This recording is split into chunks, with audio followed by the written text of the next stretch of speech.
baiklah. Kali ini kita sudah live di Instagram. Pukul 9 ya, jadi pukul 9 tepat. Kita mulai saja kalau begitu para sahabat sekalian. Hari ini ya, saya ingin melihat dulu siapa saja yang sudah bergabung. Nah, oke. Ada Mbak Widi dari Bali yang sudah bergabung juga, Mbak Jana. Ya, halo Mbak Widi, senang sekali jumpa lagi.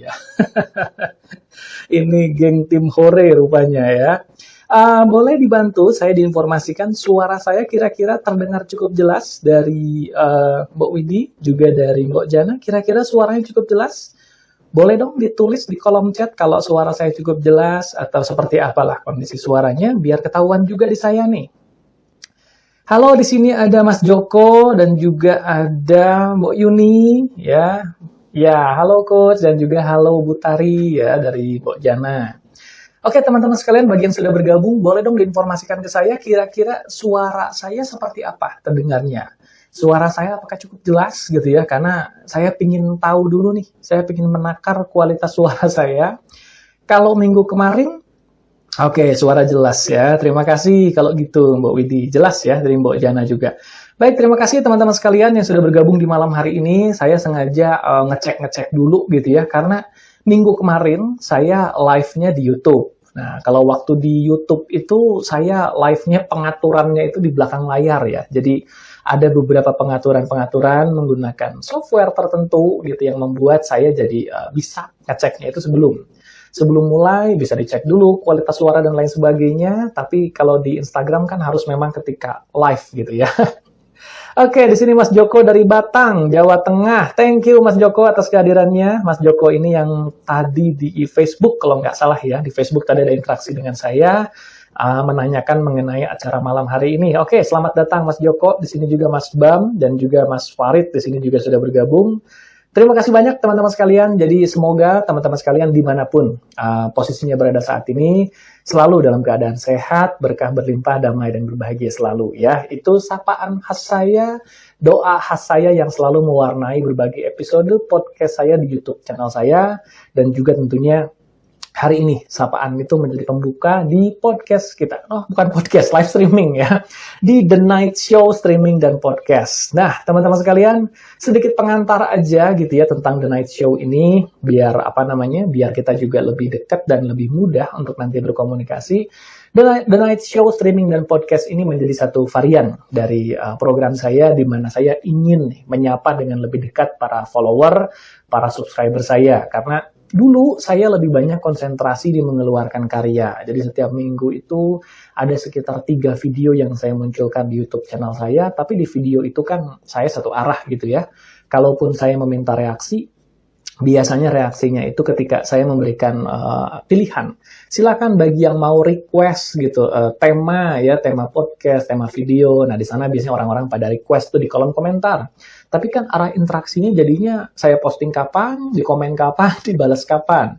Nah sekali-sekali saya ingin gitu ya menyapa teman-teman lebih dekat. Saya ingin menyapa para audiens dan subscriber saya. Nah di acara inilah saya mengagendakannya.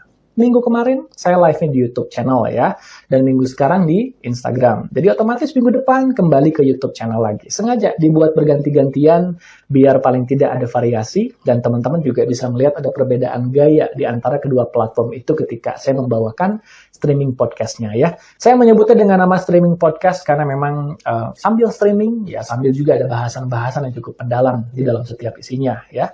Dan kenapa di malam hari? Satu, saya baru nyantainya di malam hari ya. Pagi sampai siang, sore, menjelang malam itu ada handle klien lah, kadang-kadang ngajar lah. Jadi baru di malam hari saya cukup santai, itulah kenapa The Night Show.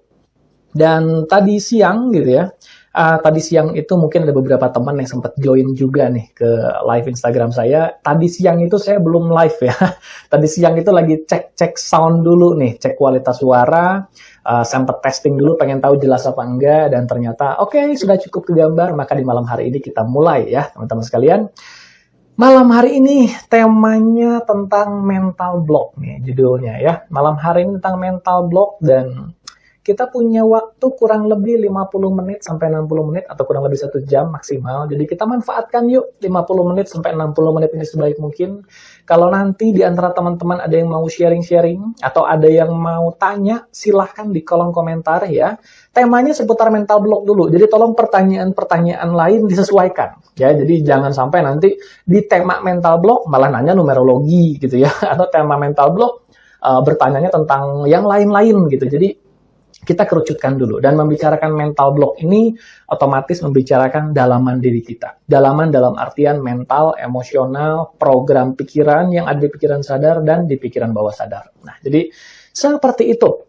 Oke, by the way di sini ada Mas Stefanus yang mengatakan nggak ada suara. Oh, saya pengen cek dulu. Teman-teman yang lain ada suara saya nggak? Tadi Mas Stefanus mengatakan nggak ada suara. Saya pengen pastiin dulu nih, karena yang lain di awal mengatakan jelas katanya gitu ya. Saya pengen mastiin dulu nih, ada nggak suara saya di sini? Coba. Tadi Mas Stefanus bilang nggak ada suara soalnya. Teman-teman yang lain, apakah suara saya ada gangguan, terkendala? Boleh ada yang kasih saya petunjuk di kolom komentar? Ya, kalau ada petunjuk di kolom komentar, ada dari Mbok Yuni ada suaranya. Jadi Mas Stefanus silahkan dicek di bagian perangkatnya, siapa tahu di perangkatnya ya. Tadi di sini di senior dari Bandung, Kang Dini baru join juga. Terima kasih Kang Dimi sudah join. Oke, sudah ada suaranya ya. Thank you Kang Dimi ya, dengan postur khasnya di display picture yang seperti Maher Zain ya. Oke, baik, terima kasih teman-teman sekalian. Sekarang sudah bermasukkan di kolom chat bahwa suaranya ada dan jelas. Oke, jadi saya lanjut lagi ya. Tema kita malam hari ini akan membicarakan mental block. Nah, mental block ini sebetulnya bukan perkara asing. By the way, saya mohon izin ya, kalau sambil membawakan ini mata saya kadang-kadang agak lihat ke bawah gitu ya, karena saya harus melihat juga di kolom chat. Kalau ada yang nanya, kalau ada yang punya sharing-sharing tertentu, biar saya juga tetap bisa mengakomodir ya kalau ada pertanyaan atau pernyataan tertentu. Jadi mohon maaf kalau matanya agak sedikit lihat ke bawah ya, ini etika aja. Etika seorang pembicara, saya minta izin dulu kalau seolah-olah saya tidak sedang menyapa Anda, tidak sedang menatap Anda. Oke, kembali ke bahasan kita teman-teman. Tema kita malam hari ini membicarakan mental block ya. Dan tema mental block ini sebetulnya bukan perkara asing dalam dunia coaching, konseling, terapi, atau bahkan dunia pengembangan diri. Jadi saya rasa kita cukup sering ya, di sini kebetulan beberapa saya perhatikan segmen audiens yang join di malam hari ini adalah segmen audiens yang cukup bergerak di dunia pengembangan diri. Jadi seharusnya ya, asumsi saya, seharusnya perihal mental block ini bukan sebuah perkara yang asing-asing banget. Nah, jadi semoga paling tidak udah agak kebayang bahwa kita akan membicarakan mental block, satu hal yang cukup sering jadi bahasan sehari-hari. Tapi nanti kita akan bahas lagi definisi sederhananya ya. Siapa tahu ada yang belum terlalu familiar, kita akan bahas lagi.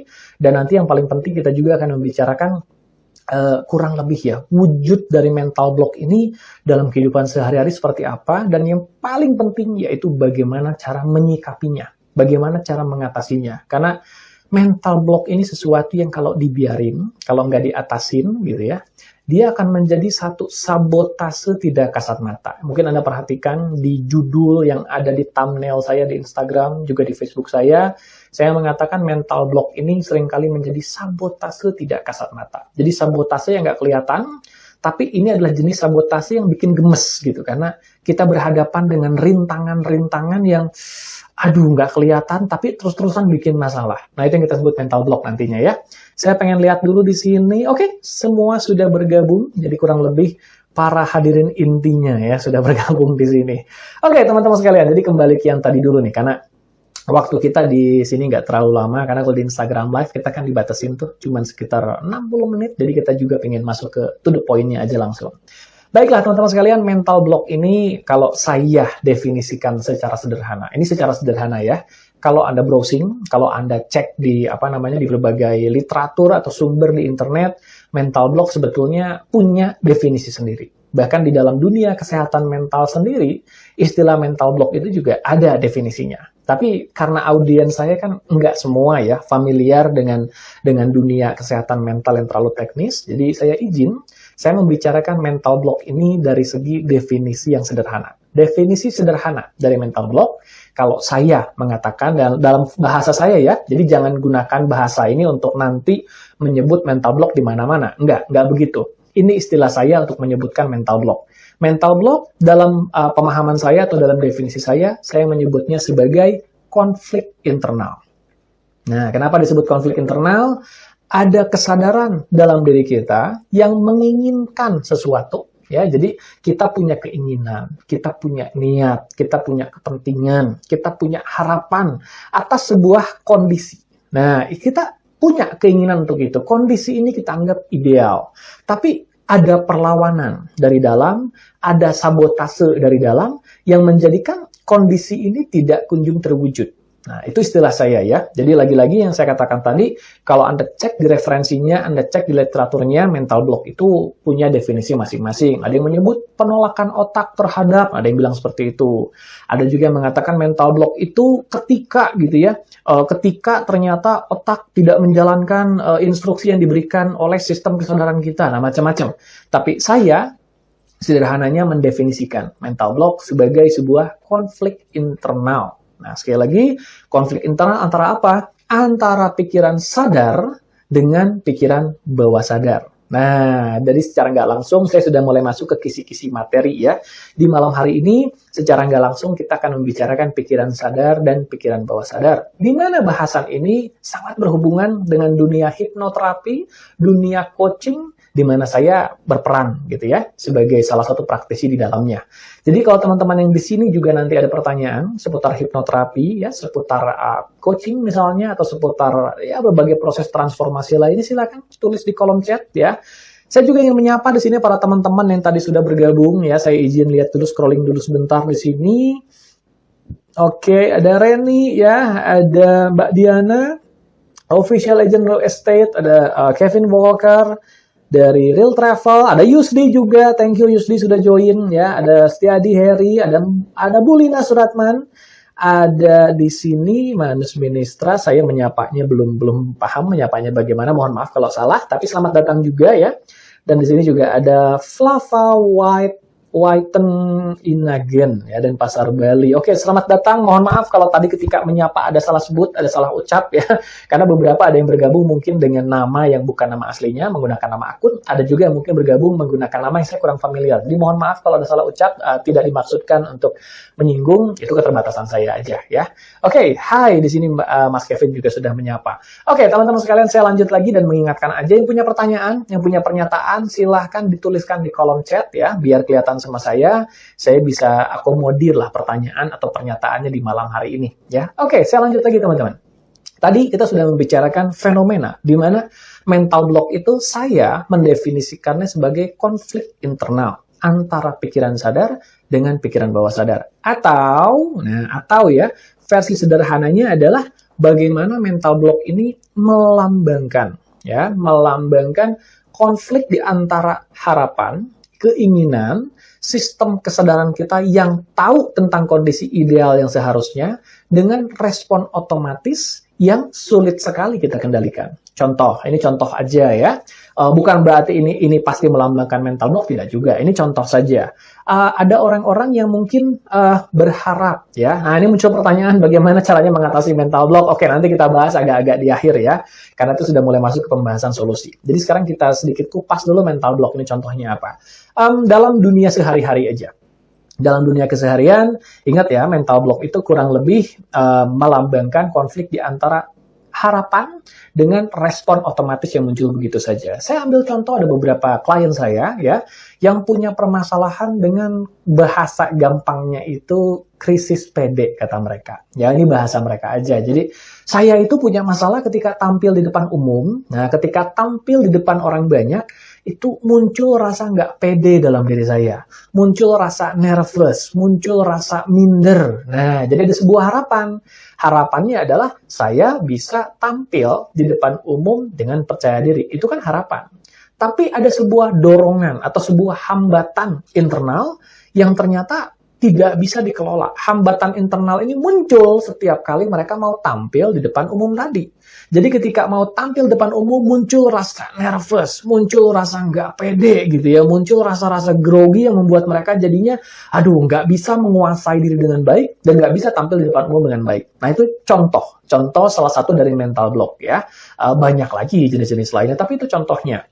Ada lagi orang-orang lain yang mungkin, nah di sini ada Mas Kevin yang, nah itu ya mungkin mengalami ya, atau mungkin kenal seseorang yang mengalami. Nah ada juga mungkin orang-orang tertentu, contoh ya, klien saya yang di dunia sales seringkali mengalami mental block ini ketika mau ketemu orang baru nih coach. Saya mau ketemu orang baru, dan orang baru ini orang yang punya daya beli yang bagus. Jadi di atas kertas, orang ini seharusnya bisa, apa ya namanya, bisa membeli produk saya, bisa menjadi klien yang potensial. Tapi ya kok entah kenapa malah saya nggak pede ketemu sama klien-klien jenis ini, coach. Nah ya, nah di sini ada pertanyaan, mental block dan inner child itu beda kah? Wah ini cukup dalam ya.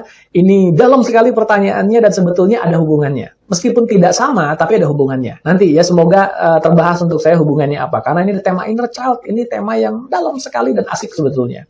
Dan indikasi apa mental block sudah dianggap berefek negatif? Oke, thank you. Ini Mas Joko juga pertanyaannya bagus ya. Jadi nanti saya akan coba akomodir satu persatu sesuai dengan ketersediaan waktu yang ada. Kalau nanti ada yang nggak terbahas, mohon maaf ya, bukan dimaksudkan. Tapi mungkin saja waktunya tidak mengakomodir untuk itu. Nanti kita bisa sambung di sosial media saya. Kalau Anda mau japrik saya di akun Instagram @aguska ini. Atau Anda bisa subscribe YouTube channel saya di Aguska Nalendra. Di sana juga ada bahasan-bahasan lain kok ya. Tentang mental block, tentang berbagai hal. Oke, saya lanjut lagi teman-teman sekalian. Jadi mental block itu lagi-lagi kondisi internal ketika ada sebuah harapan, ada sebuah kondisi ideal yang kita tahu harusnya kita lakukan, harusnya kita miliki, tapi dalam kenyataannya kita tidak bisa berada di kondisi itu. Nah, itu tadi yang saya bicarakan baru emosi dengan perilaku tuh ya. Misalnya saja orang-orang yang ingin gitu bisa percaya diri, bisa tampil di depan umum, bisa menguasai diri dengan baik, dalam kenyataannya mereka malah nervous, nggak pede gitu. Berarti mereka punya mental block yang blocking mereka secara mental untuk bisa pede. Nah, gampangnya begitu ya. Ada orang-orang tertentu yang juga mungkin mengalami mental blocknya di aspek-aspek lain. Nah, termasuk aspek pencapaian, teman-teman sekalian. Yang satu ini agak-agak mendalam, tapi ada kalanya beberapa orang tertentu punya mental block yang cukup dalam cara kerjanya sampai dia menghalangi orang ini di banyak aspek kehidupan. Contoh, ada beberapa klien saya yang bermasalah dalam hal keuangan. Jadi satu sisi mereka ingin bisa meningkatkan kondisi keuangannya. Satu sisi mereka punya harapan untuk mencapai kondisi keuangan yang lebih baik. Mereka pengen jadi orang kaya lah, sebut saja gitu ya. Tapi entah kenapa setiap kali punya uang, ada saja masalah yang membuat uang itu habis entah kemana, dan mereka jadinya berakhir dengan kondisi yang, aduh kok saya tetap di titik semula. Ternyata ketika kita telusuri, nah telusurinya menggunakan apa nanti kita bicara. Ketika ditelusuri, ternyata di pikiran bawah sadarnya itu ada mental block yang menghambat dia untuk kaya. Karena ternyata mental blocknya ini punya keyakinan bahwa kekayaan adalah akar dari segala kejahatan. Bahwa orang kaya itu sombong. Bahwa punya uang itu sumber dari banyak masalah. Jadi ada perlawanan dari bawah sadarnya, sehingga wajar saja kalau orang ini malah jadinya tidak bisa mengumpulkan uang. Karena pikiran sadarnya, harapannya pengen punya uang, tapi pikiran bawah sadarnya tidak ingin punya uang atau menolak kehadiran uang itu. Nah itu contoh teman-teman ya, bukan berarti mental block itu pasti di keuangan, enggak juga. Banyak ya, tadi di contoh yang sederhana, pingin pede tapi nggak bisa pede, pingin tenang nggak bisa tenang gitu ya, pingin bisa mengendalikan diri, tidak terbawa emosi, malah kebawa emosi terus. Jadi sederhananya mental block itu versi sederhananya konflik internal. Mengenai nanti itu mewujud menjadi masalah emosi, masalah perilaku, atau masalah kondisi kualitas hidup itu lain lagi. Yang jelas ada hambatan dari dalam yang menghalangi kita untuk bisa berada di kondisi ideal. Nah, ya pertanyaan-pertanyaan ini mulai masuk lebih mendalam nih. Apa kaitan mental block dengan belief atau value negatif, atau kita menyebutnya limiting belief atau limiting value? Nah, limiting belief dengan limiting value termasuk salah satunya ke dalam mental block. Jadi kisah-kisah yang saya ceritakan tadi tentang mereka yang sebut saja ya mengalami ketidakpedean ketika mau tampil di depan umum, atau mereka punya masalah seperti yang pernah saya tangani, orang-orang yang berhubungan mengalami masalah dengan kondisi keuangan. Jadi setiap kali punya uang, ada aja masalah yang bikin keuangannya bocor gitu. Ternyata limiting belief-nya berhubungan dengan yang tadi, bahwa uang adalah akar kejahatan. Kalau punya uang nanti mengundang banyak masalah, atau ternyata orang kaya itu sombong. Nah, jadi ada berbagai hal atau limiting belief dalam diri mereka yang menjadi sebuah respon otomatis bahwa kalau uang masuk, uang itu harus cepat keluar lagi. Nah, tapi itu kan contoh aja ya. Jadi sekali lagi, ini kebetulan aja karena ada pertanyaan soal limiting belief. Jadi mau nggak mau, kita ngomong sedikit. Dan tema yang paling mudah diingat itu tema keuangan. Makanya tadi saya ngomongin contohnya keuangan. Padahal nggak selalu ya. Ada klien saya yang memiliki masalah di mental block itu yang menghalangi sampai ia susah punya anak. Jadi pinginnya punya anak gitu ya, ada harapan, ada respon ideal yang diinginkan, tapi ternyata ada mental block, ada hambatan mental yang menganggap bahwa punya anak itu repot, bahwa punya anak itu bikin susah gitu dan lain sebagainya. Sehingga secara medis dicek baik-baik saja, secara medis semua pemeriksaan aman. Tetapi ternyata secara mental ada mental block itu yang secara mental dia mempengaruhi sistem hormonal, sistem organ, dan lain sebagainya. Sampai pada kenyataannya ya sulit sekali gitu untuk terjadi pembuahan, sulit sekali untuk punya anak jadinya. Jadi mental block itu bisa kemana-mana gitu ya teman-teman sekalian. Nah, oke, saya tadi udah melihat tadi pertanyaan-pertanyaannya. Oke, thank you. Ini yang baru bergabung, teman-teman sekalian yang baru bergabung. Terima kasih banyak. Ada yang baru join juga ya.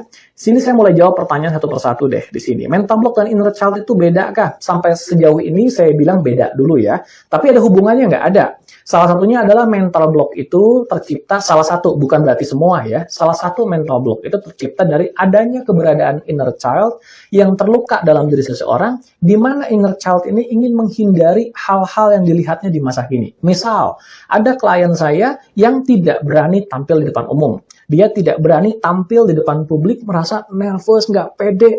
Padahal secara kapasitas, secara kemampuan, dia sudah punya semua kemampuan yang dipersyaratkan untuk bisa tampil di depan umum. Tapi setiap kali tampil di depan umum, buyar semuanya. Nah, ternyata selidik punya selidik ketika dilakukan proses terapi, ditemukanlah inner child yang terluka dalam dirinya, bahwa ketika dia kecil, dia pernah dimarahin di depan kelas, dan kejadian itu melukainya, membuat tercipta sebuah inner child yang terluka, yang kalau dihadapkan tampil di depan orang banyak, inner child itu muncul. Nah, ketika inner child itu muncul, dia ingin menghindari tampil di depan orang banyak ini. Nah, saat dia muncul, dia menarik diri dengan memunculkan berbagai macam perasaan. Takut, cemas, gelisah, nggak pede, dan lain sebagainya. Nah, jadi salah satunya, kalau pertanyaan di sini dari Mbak Manus Ministra, yaitu mental block ada hubungannya dengan inner child nggak? Kalau mental block dan inner child itu beda nggak? Sebetulnya beda secara langsung ya. Tapi secara tidak langsung, mental block itu salah satunya membawa beberapa inner child yang terluka, yang menghindari respon tertentu di masa kini, atau menghindari kondisi tertentu di masa kini. Nah, semoga itu cukup menjawab ya. Tapi nggak semua mental block bersumber dari inner child. Ada kalanya mental block tertentu bersumber dari imprint. Imprint itu keyakinan negatif yang membatasi. Misal, waktu kecil sering mendengar begini, minta uang ke orang tua, mama minta uang. Orang tua bilang, minta aja, kamu tahu, cari uang itu susah. Nah, imprint itu atau keyakinan itu masuk dan membatasi menjadi sebuah limiting belief. Mungkin tidak ada trauma di sana, tidak ada luka di sana, tapi muncul sebuah keyakinan bahwa oh, cari uang itu susah. Nah, sampai gede cari uang itu susah. Gimana caranya? Pokoknya cari uang itu susah. Kenapa? Karena programnya seperti itu. Karena bunyi dari program di bawah sadarnya, cari uang itu susah. Nah, ada trauma nggak di sana? Ada inner child yang terluka nggak? Belum tentu, ya. Tapi dipercaya sebagai sebuah keyakinan. Nah, jadi itu salah satunya ya yang membedakan. Indikasinya apa mental block sudah dianggap berefek negatif dari Mas Joko? Sederhana Mas, berefek negatifnya bagaimana? Kalau ia sudah menghambat kita untuk berada di kondisi ideal yang kita inginkan. Ya, misalnya kita inginnya bisa tenang, inginnya bisa punya kendali ketika tampil depan umum, tapi dalam kenyataannya nervous, grogi, cemas, nggak pede. Ya, saat itu mental block ini sudah dianggap berefek negatif. Kita semua punya mental block, ngomong-ngomong ya, karena tidak ada masa kecil yang sempurna, tidak ada, mungkin orang tua kita adalah orang tua yang sempurna, tapi bisa jadi kitanya tidak memaknai dunia secara sempurna ketika kecil. Kita punya keterbatasan yang menjadikan munculnya mental block dalam diri kita. Ada mental block tertentu yang sekian waktu tidak berdampak. Kayak tadi, mungkin ada orang yang punya mental block dalam dirinya bahwa uang adalah akar dari segala kejahatan. Dia punya bunyi belief itu. Tapi ketika dewasa, memang dia tidak mau cari uang. Ketika dewasa, memang uang bukan orientasi baginya. Dia tidak memerlukan uang, tidak mau musingin uang, dan memang dalam kehidupannya tidak dipusingkan oleh masalah keuangan. Mau dia punya keyakinan yang membatasi tentang uang sekalipun, ya nggak masalah. Kenapa? Karena di masa kininya memang dia tidak memerlukan uang. Ya, keyakinan tadi nggak jadi masalah. Tapi ya zaman sekarang ya, apa-apa nilai pertukarannya menggunakan uang. Jadi bisa jadi orang itu sekian tahun lamanya masih sekolah, masih masa-masa remaja, belum dalam kondisi memerlukan uang, uang gitu ya, meskipun dia punya limiting belief bahwa uang adalah akar dari segala kejahatan, masa-masa pertumbuhannya tidak mengharuskan dia untuk pegang uang dalam kondisi yang cukup banyak misalnya. Jadi uang tidak menjadi masalah. Tapi ketika dia mulai bekerja, dia mulai berkeluarga, dia mulai harus mencari penghasilan sendiri dan mulai punya target-target yang lebih tinggi, ternyata saat itu pikiran sadarnya mulai menginginkan, saya ingin uang yang lebih besar, uang yang lebih banyak. Nah, saat itulah mental block di bawah sadarnya aktif, menghalangi dia, gak boleh, uang itu akar kejahatan, akar dari segala kejahatan itu cinta uang, gak boleh orang kaya itu sombong. Nah, saat inilah si mental block itu mulai menciptakan hambatan dalam diri orang ini. Ya, jadi bagi Mas Joko sederhananya adalah mental block itu menjadi hambatan ketika ia mulai menyebabkan hambatan dalam kualitas hidup kita di masa kini yang menjadikan kita tidak bisa berada di kondisi ideal. Ya, kurang lebih seperti itu. Nah, Mas Stefanus, kapan-kapan bahas ego state atau resource therapy? Siap, Mas Stefanus, kapan-kapan kita bahas ya. Saya ada rencana untuk mengundang beberapa praktisi dari luar untuk nanti live streaming. Semoga bisa diwujudkan ya. Mas Kevin, dulu ego state aku stabil, sekarang agak susah ngaturnya. Wah, ini keren, sampai ngerti konsep ego state ya. Jadi paling tidak ego state itu nanti kalau dihubungkan dengan mental block ada hubungannya, tapi nggak kita bahas dulu lah, nanti kejauhan malam hari ini ya. Oke, jadi tadi juga sudah ada mental block dengan belief atau value negatif dari Mas Joko, sudah saya jawab ya. Ada hubungannya nggak? Yes, ada. Mental block itu secara tidak langsung berhubungan dengan limiting belief atau limiting value dalam diri kita. Nah, semoga sudah menjawab.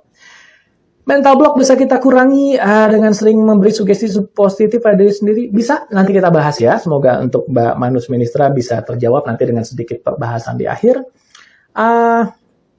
Di sini juga tadi dari Fahmi. Terima kasih Coach Alka, senantiasa menjadi referensi dari Malaysia. Terima kasih Fahmi, setia mengikuti dari Malaysia ya. Oke, dari real travel yang tidak gampang adalah mengetahui mental block. Bagaimana kita mengetahui dan sadar, ini agak memerlukan teknik tertentu ya. Tapi kita lihat dulu malam ini keburu atau enggak ya. Sebetulnya mental block ini ada cara untuk mengetahuinya, tapi nanti kita lihat dulu keburu apa enggak ya. Oke, tadi sorry agak sedikit pause tadi ya. Kalau pengen mencapai sesuatu tapi malah dipatahkan, jadi tiap mau action kepikiran ucapannya negatif, termasuk mental block nggak? Untuk saat ini di bahasan kita di malam hari ini saya katakan iya. Ya untuk sederhananya saya katakan iya. Jadi salah satu mental block itu bermula ada yang dari ini versi saya untuk memetakannya secara sederhana. Ada mental block yang bermula dari trauma. Trauma itu gampangnya udahlah perasaan-perasaan yang tidak diinginkan untuk saat ini ya, karena saya ngebahasnya versi sederhana. Ada juga berhubungan dengan imprint atau keyakinan-keyakinan negatif yang membatasi. Jadi paling tidak kalau pertanyaan dari Reni, punya keinginan, sering dipatahin, sampai setiap kali mau action, kebayang lagi, keingetan lagi, nah itu termasuk dalam mental block, ya, gitu. Ada kaitan negative thinking, self-talk dengan mental block? Yes, salah satu wujud dari mental block adalah self-talk yang negatif, salah satunya, ya, nggak selalu, tapi salah satunya, gitu. Oke. Mental block juga senantiasa terkait limiting belief luka batin, sudah saya jawab tadi ya, Fahmi ya, semoga cukup menjawab. Nah, statement saya takut gagal berumah tangga, apa termasuk limiting belief menjadi mental block? Kalau ini sudah menghalangi seseorang untuk nantinya berumah tangga, maka ia sudah menjadi mental block. Nah, gampangnya begitu. Ya, jadi sekali lagi teman-teman, bahasan kita malam hari ini saya kemas sederhana mengikuti kacamata keilmuan pengembangan diri ya. Karena kalau Anda berbicara kaidah kesehatan mental block itu punya definisi sendiri. Untuk malam hari ini biar sederhana kita pakai kehidupan sehari-hari lah. Segala hambatan mental yang menghalangi kita untuk bisa mencapai kondisi ideal. Kita tahu ada sebuah kondisi yang seharusnya kita masuk kondisi itu. Pede kek, berumah tangga kek, punya uang yang banyak kek, atau misalkan punya banyak temen gitu ya, atau jadi pengusaha misalnya. Tapi ada mental block yang menghalangi dari dalam. Misalnya, tapi kan tampil depan umum itu bahaya, atau orang kaya itu jahat, atau misalkan jadi pengusaha itu susah, kalau rugi gimana. Nah, ada banyak dari dalam limiting belief, limiting value, self-talk negatif, dan berbagai hal yang menghalangi sehingga pada akhirnya mental block itu membuat kita tidak bisa gitu menjadi berada di kondisi ideal yang kita harapkan ya. Apakah musik atau lagu yang kita dengar bisa sangat berpengaruh dan masuk ke dalam PBS? Nah, ini kita sudah lanjut dulu ya. Jadi biar enak saya langsung saja membahas sekarang, kita masuk ke topik lanjutannya ya. Mental block itu sorry tadi sempat agak keputus sedikit ya. Sederhananya gini, mental block itu tadi saya katakan konflik internal antara pikiran sadar dengan pikiran bawah sadar. Jadi pikiran sadar menginginkan sesuatu, pikiran bawah sadar menolaknya. Nah, Pikiran sadar sama pikiran bawah sadar fungsi dasarnya berbeda ya. Pikiran sadar tempat di mana kita membuat keputusan secara sadar, tempat di mana kita menyimpan kehendak bebas atau kekuatan kehendak. Kita menginginkan sesuatu, di sana pikiran sadar bekerja. Nah, pikiran bawah sadar adalah bagian dari pikiran kita yang agak lain sistem kesadarannya. Ia beroperasi di gelombang otak yang tidak bisa kita kendalikan secara sadar, sehingga makanya disebut bawah sadar gitu ya. Dan pikiran bawah sadar ini kalau dibandingkan gitu ya, kalau dibandingkan dengan pikiran sadar punya porsi peranan 10%, sementara bawah sadar 90%. Kalau dua-duanya berkonflik, kira-kira yang menang mana? Nah, Anda bisa tebak sendiri kan? Sehingga secara nggak langsung, mental block itu menjadikan seseorang sulit mencapai kondisi idealnya, karena keinginan yang 10% dari pikiran sadar disabotase oleh kekuatan 90% dari pikiran bawah sadar. Nah, 90% yang ada di pikiran bawah sadar ini dari mana terbentuknya? Bagaimana ia bisa menjadi masalah? Versi lebih lengkapnya ada di artikel saya di website saya yang berjudul Terciptanya Masalah di Pikiran Bawah Sadar. Tapi di malam hari ini saya ungkap sedikit ya.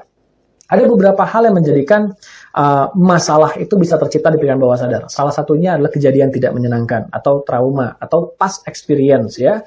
Sebuah kejadian yang membuat kita merasa tidak nyaman, terbayang-bayang. Kita pernah terluka oleh sebuah kejadian yang ketika kita dihadapkan dengan kejadian yang mirip, kejadian yang sama, nah bayang-bayang luka itu muncul lagi sehingga kita tidak mau merespon atau tidak mau berada di kejadian itu.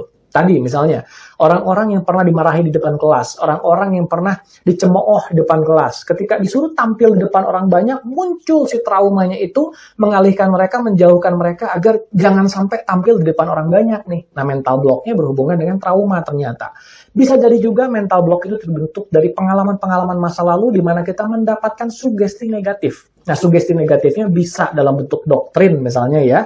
Dari orang tua mengatakan, udahlah keluarga kita itu semua keluarga pegawai, nggak usah mimpi jadi pengusaha. Satu hari anaknya pengen jadi pengusaha. Ada doktrin lama yang menghalangi ini. Nah, sehingga dia tidak pernah bisa jadi pengusaha karena ada aja hambatan-hambatannya gitu ya. Rasa takut, penundaan, entah apapun itu. Ada juga mungkin doktrin yang masuk, udahlah nggak usah mikirin cari uang terus. Uang itu akar dari segala kejahatan. Ketika dia gede nanti memang ada masalah. Sulit sekali mengumpulkan uang karena limiting belief-nya menghalangi dia untuk bisa mengumpulkan uang. Ada lagi yang mungkin limiting belief-nya berhubungan dengan sosial. Ada lagi yang mental block-nya nanti berhubungan dengan banyak hal. Tidak ada trauma spesifik di sana, tapi dampak dari sugesti itu terngiang-ngiang dalam pikiran bawah sadar seseorang menjadikannya kenyataan. Termasuk yang tadi yang sempat ditanyakan, lagu bisa nggak? Yes, lagu termasuk salah satu yang bisa masuk ke pikiran bawah sadar dan menjadi sebuah sugesti. Anda bayangkan mendengarkan lagu yang Anda sukai, entah nadanya, entah apapun itu, Anda mendengarkan dengan penghayatan, Anda mendengarkan dengan sedemikian penuh hati gitu menjelaskannya, mendengarkannya gitu ya.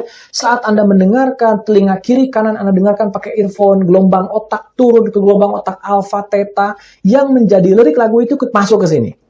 Sekarang Anda bisa bayangkan bagaimana nasib para penyanyi yang isi lagunya itu patah hati, putus cinta, cerai gitu ya. Anda lihat kehidupan rumah tangga mereka, kurang lebih begitu kan? Nah itu nggak selalu lah, tapi kan kalau kita sedikit coba hubungkan, lagu yang sering Anda mainkan dalam pikiran Anda secara nggak langsung, pelan-pelan, perlahan tapi pasti, lama-lama akan juga mulai masuk ke dalam pikiran bawah sadar. Jadi hati-hati di sana ya. Nah jadi sampai sini, mental block bersumber dari program yang tercipta di pikiran bawah sadar atas sebuah mekanisme tertentu. Mekanismenya nanti bisa Anda baca di artikel di website saya ya. Tapi intinya ada sebuah mekanisme atau sebuah kejadian masa lalu yang membuat bawah sadar kita meyakini satu hal. Di kemudian waktu di masa depan, pikiran sadar kita menginginkan satu hal yang berbeda. Program yang sudah terlanjur terbentuk di bawah sadar ini menyabotase keinginan itu. Nah, itu versi sederhananya teman-teman. Mental block ini ada yang disadari, ada yang tidak disadari. Disadari itu dalam bentuk orangnya mulai sadar bahwa ada yang salah dengan dirinya. Nah, misalnya, aduh saya itu tahu, saya seharusnya tidak setakut ini tampil depan umum. Tapi ya susah mengendalikan diri saya. Nah, mental block yang disadari adalah indikator positif. Ciri-ciri seseorang akan mulai mencari pertolongan. Dia akan mulai baca artikel, dia akan mulai tonton video misalnya. Dia akan mulai mencari sumber-sumber yang dirasanya bisa membantunya mematahkan mental blocknya atau memecahkan mental blocknya. Tapi ada juga mental block yang tidak disadari. Jadi bertahun-tahun hidup dengan sebuah keyakinan yang menghalangi orang ini untuk bisa berada di kondisi ideal, tapi ya nggak disadari. Jadi dia terus-terusan menjadi korban dari mekanisme mentalnya, tapi ya hidupnya nggak bergerak kemanapun. Jadi seandainya di antara Anda ada yang menyadari bahwa saya punya mental block dalam hal A, B, C, D, E, nggak usah malu mengakuinya, jangan menganggap itu aib, justru itu adalah awal yang positif, awal yang bagus. Kenapa? Karena paling tidak meskipun kita bermasalah, kita sadar kita bermasalah. Itu adalah titik tolak awal dari sebuah perubahan. Kita akan mulai mencari cara. Mengenai nanti caranya ketemu atau enggak, paling enggak gitu ya. Kita mulai mencari caranya. Nah, jadi seperti itu teman-teman. Ya, oke, di sini udah mulai bermasukan lagi pertanyaan-pertanyaannya tadi. Bagaimana? Oke, di sini sebagai ibu dari anak 7 tahun ada tips nggak? Wah, ini akan panjang ya. Jadi Mbak Manus Ministra, saya mohon izin kalau nggak saya jawab dulu sekarang. Tapi ini saya simpan untuk tips ya. Untuk tips kalau nanti saya bikin tema live streaming yang berhubungan dengan katakanlah mensugesti anak secara positif ya. Moga-moga nanti saya bisa bikinkan kontennya khusus membahas ini. Karena ini akan panjang sekali bahasannya ya. Akan cukup komprehensif lah. Kalau nanggung juga sayang soalnya. Nah, bagaimana cara mengetahui suatu mental block bisa diatasi sendiri atau sudah perlu bantuan expert ya? Sebut saja para terapis atau psikolog misalnya. Bagaimana cara mengetahuinya? Yang paling pertama sekali adalah ketahui dulu jenis mental blocknya. Kalau kita sendiri tidak tahu mental blocknya apa atau menghalangi kita dalam hal apa, ya kita mau datang ke siapapun juga agak susah gitu. Karena kita perlu mengartikulasikan dulu masalah yang kita hadapi dan mental blocknya apa. Contoh, ketika orang datang ke saya bilang, "Coach, saya punya mental block dalam hal keuangan." Tunggu dulu. Saya tidak serta-merta mengiyakan mental blocknya dalam hal keuangan. Jangan-jangan mental blocknya bukan di keuangan. Mental blocknya adalah di strategi mencari uang.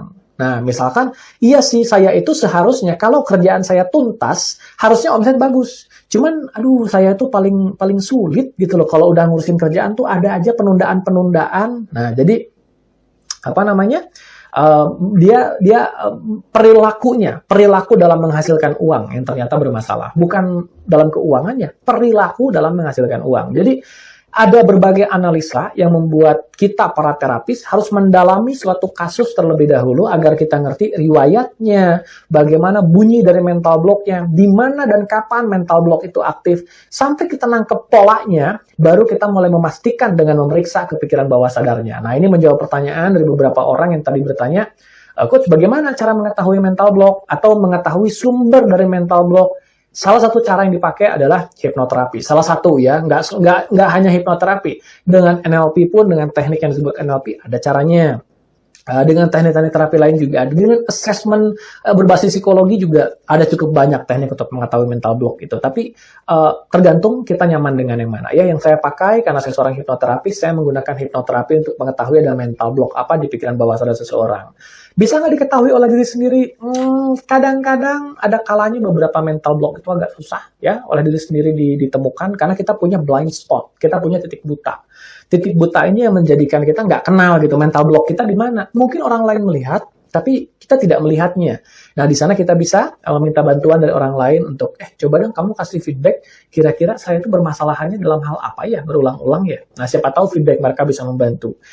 Bentuk cara lain untuk mengetahui mental block diri sendiri bisa dilakukan dengan kita semi meditasi, ya bukan berarti meditasi beneran, semi meditasi atau melakukan perenungan diri, kontemplasi diri untuk berkomunikasi atau berdialog dengan pikiran bawah sadar kita. Ketika kita berdialog dengan pikiran bawah sadar kita, di situ salah satu cara untuk kita membuka jalan mengetahui mental block kita terbentuk dari mana. Gimana caranya?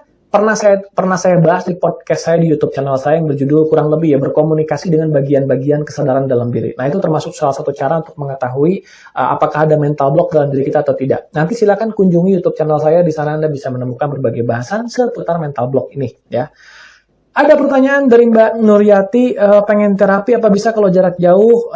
Saya tidak tahu kalau orang lain, tapi kalau saya tidak ya, bukannya saya tidak bisa atau bagaimana, lebih kepada saya tidak mengizinkan diri saya melakukan terapi jarak jauh. Jadi kalau ada orang lain yang begitu ya tidak apa-apa, itu kan pilihan ya. Tapi kalau saya tidak, terutama kalau berhubungan sama mental block, karena bagaimanapun juga saya memerlukan kontak langsung yang memadai untuk saya bisa memahami kedalaman permasalahan secara komprehensif. Apalagi kalau sudah melibatkan terapi. Kalau sudah melibatkan terapi, prioritas pertama penanganan selalu adalah keselamatan klien. Nah, ketika membicarakan keselamatan klien, teknik terapi yang kami gunakan, yang saya gunakan, banyak melibatkan penelusuran bawah sadar, di mana ada banyak informasi yang perlu kita investigasi, di mana kita harus melepaskan trauma yang tersimpan di dalamnya. Kita harus melakukan rekonstruksi limiting belief di dalamnya. Nah, berbagai teknik itu agak riskan kalau dilakukan jarak jauh. Karena ada potensi, siapa tahu ya, kayak tadi gitu, jaringan agak nge-lag gitu, yang bersangkutan jadi waduh bangun terus agak-agak aduh gimana terputus, nah kan susah.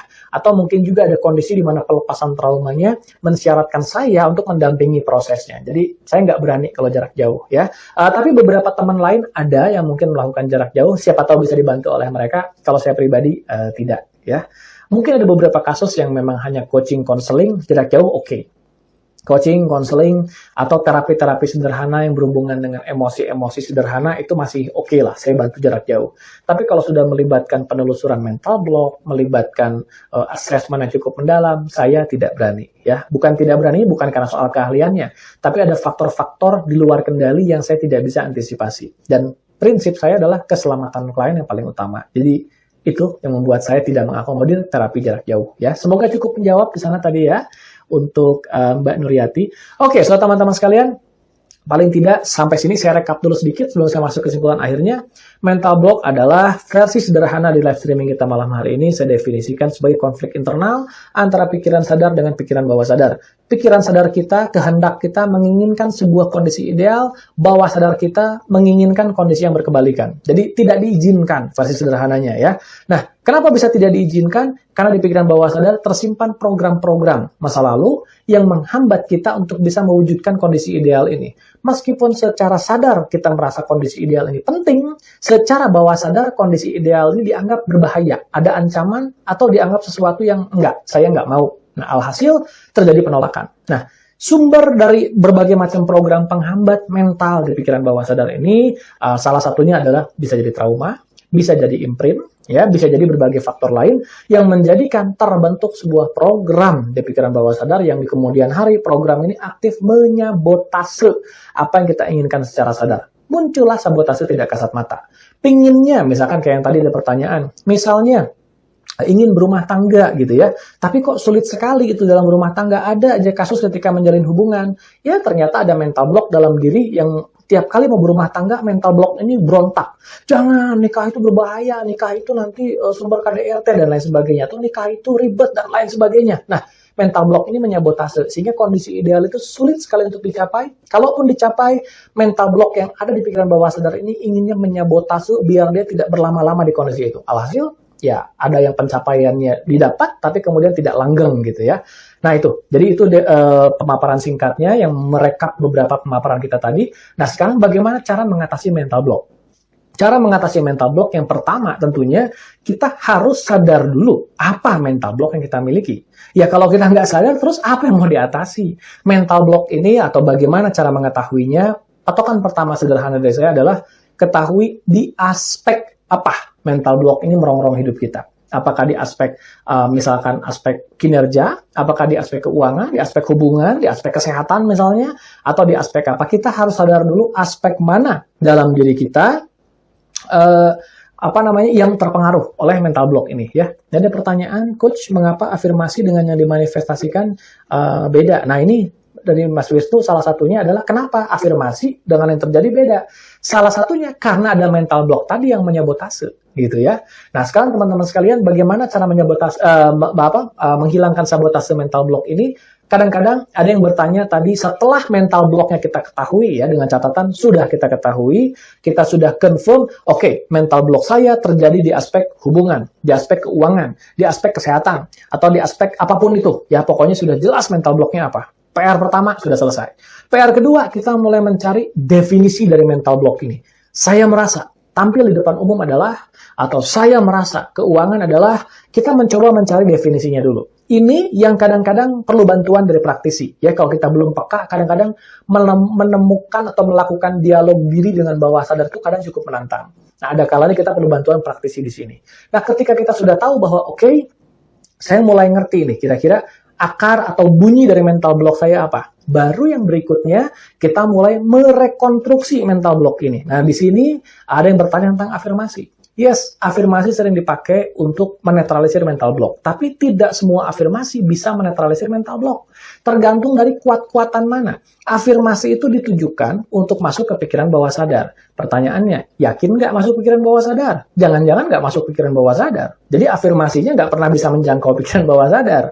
Kenapa? Faktornya banyak. Gelombang otaknya nggak pas lah, caranya salah lah. Atau afirmasinya dirangkai dengan cara yang salah. Afirmasinya kalimatnya menyalahi kaidah pikiran bawah sadar. Lagi-lagi nggak mencapai bawah sadar. Ya, atau nggak menghasilkan perubahan di bawah sadar. Atau misalnya afirmasinya masuk ke bawah sadar, dirangkai dengan cara yang tepat, tapi di pikiran bawah sadar sudah terlanjur ada program lama yang lebih kuat, yang lebih bergerak.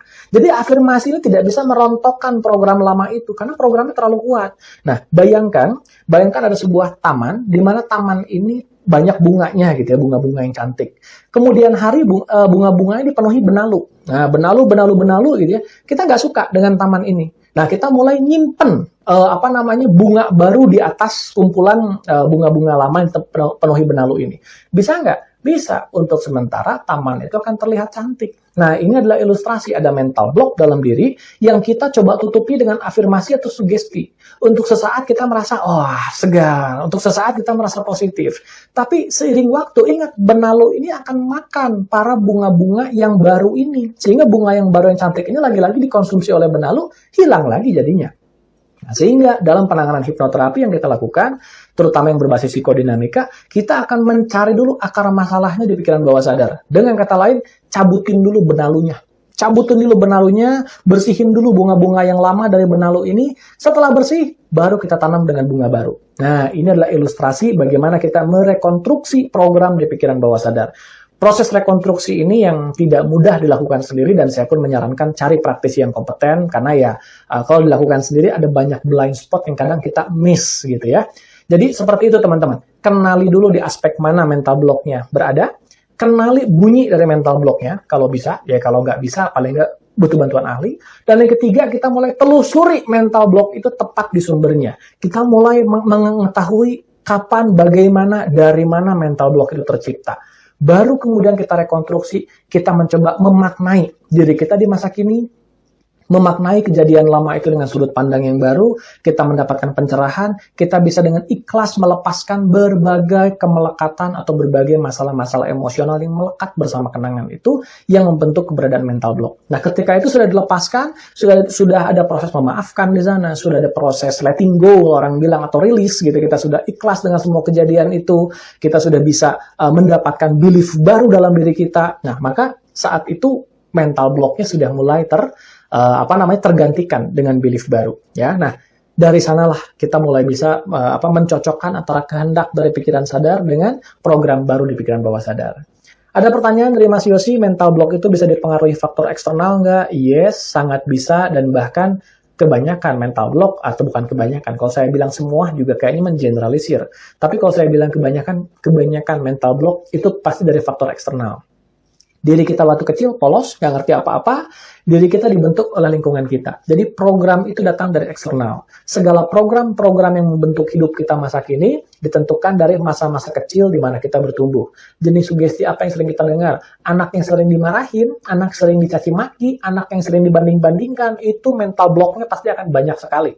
Karena ketika dewasa, segala sugesti negatif itu yang dari eksternal itu sekarang menjadi internal. Nah, sekarang tiap kali dia melakukan hal apapun, misalkan dari kecil dia dimaki-maki oleh ibunya, misalkan, gimana sih kamu itu ngapa-ngapain, nggak bener ngapa-ngapain, nggak becus, gimana sih kamu itu nggak bisa dipercaya, nggak bisa. Nah, berbagai macam, nggak bisa, nggak mampu, nggak bisa, nggak mampu. Waktu kecil diterima sebagai sebuah program bagi si anak, dan ketika dewasa, setiap kali dia punya peluang untuk menghasilkan sesuatu yang besar, mental block eksternal itu atau sugesti eksternal itu sekarang menjadi mental block internal.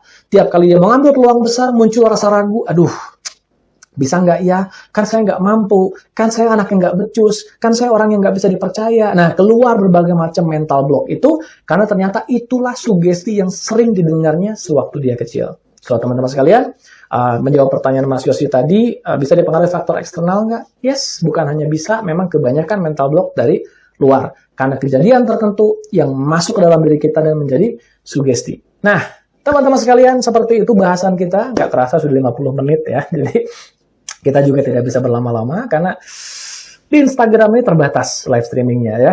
Minggu depan kita akan jumpa lagi di live streaming kita. Nah, ini dari Mas Stefanus, bukan berarti kita bermain korban ya. Justru kita harus belajar dari pengalaman itu dan menjadi pemain kehidupan. Yes, jadi Mas Stefanus ini sudah sering sekali mengikuti podcast saya, jadi sudah hafal narasi-narasi saya gitu ya. Yes, dengan kita masuk ke masa lalu, dengan kita bisa mengetahui di mana mental block itu tercipta, bukan berarti kita malah jadi korban kehidupan. Kita terus memelas, kita terus jadi orang yang hidup dalam keprihatinan yang, aduh, saya begini kan gara-gara lingkungan saya begini kan gara-gara orang tua saya mendidik saya begini kan. Oke, terlepas dari semua itu benar atau tidak, itu semua terjadi di masa lalu. Sudah deh, move on dulu, hidup dulu di masa kini, buat keputusan tegas bahwa kita ingin berubah. Nah, karena salah satu mental block yang ada di masa kini, nah ini Mas Stefanus bagus sekali ya, jadi mengingatkan saya. Salah satu mental block yang ada di masa kini adalah karena kita menempatkan diri sebagai korban kehidupan. Jadi harusnya berubah, gak mau berubah karena kita sibuk menyalahkan orang lain, kita sibuk melemparkan gitu ya, keluhan-keluhan kita, saya begini gara-gara dia, saya begini gara-gara mereka, saya begini gara-gara, terlepas deh. Terlepas dari semua itu terjadi karena orang lain, tetap saja hidup kita. Jadi yang buat keputusan, ya harus kita untuk berubah. Nah, so teman-teman sekalian, semoga perjumpaan kita malam hari ini memberikan insight tersendiri tentang mental block ya, karena saya akan mengakhiri sebentar lagi dan sampai jumpa minggu depan di YouTube channel. Kalau minggu depan saya live streamingnya dari YouTube channel, jadi lebih bisa lebih bisa interaktif lagi, lebih seru lagi tentunya. Bagi nanti Anda yang belum sempat menonton ini sampai selesai atau dari awal gitu ya, nanti akan ada tersimpan di arsip saya dan nanti akan disimpan di dalam Instagram saya. Nanti silakan temukan di sana hasilnya, silakan temukan recordingnya juga nanti di YouTube channel saya, akan saya unggah ke sana. Paling tidak semoga perjumpaan kita malam hari ini menjadi manfaat. Jadi teman-teman sekalian, merekap saja, mental block itu adalah konflik internal. Definisi kita di live streaming malam hari ini ya. Jadi cara menyelesaikannya gimana? Ya, selesaikan konfliknya, damaikan konflik internalnya. Kalimat sederhana yang begitu kita dalamin, ternyata prosesnya tidak sederhana ya. Membutuhkan proses. Tapi percayalah ketika kita bisa melaluinya, semua itu sepadan. Oke teman-teman, sudah 55 menit tepat kita melalui live streaming ini. Saya mengucapkan terima kasih banyak atas kehadiran teman-teman sekalian ya. Terima kasih banyak atas interaksinya. Saya menikmati sekali interaksi kita di malam hari ini. Saya menantikan perjumpaan kita di minggu depan di YouTube channel saya. Bagi yang belum subscribe, silakan subscribe biar nanti dapat notifikasinya. Bagi yang sudah subscribe, kita jumpa di YouTube channel saya. Temanya apa? Nantikan di hari Senin di Instagram channel saya @alguska. Temanya saya informasikan menyusul. Yang penting jamnya sama. Malam-malam juga jam 9 ya. Namanya juga The Night Show. Jadi malam-malam. Oke.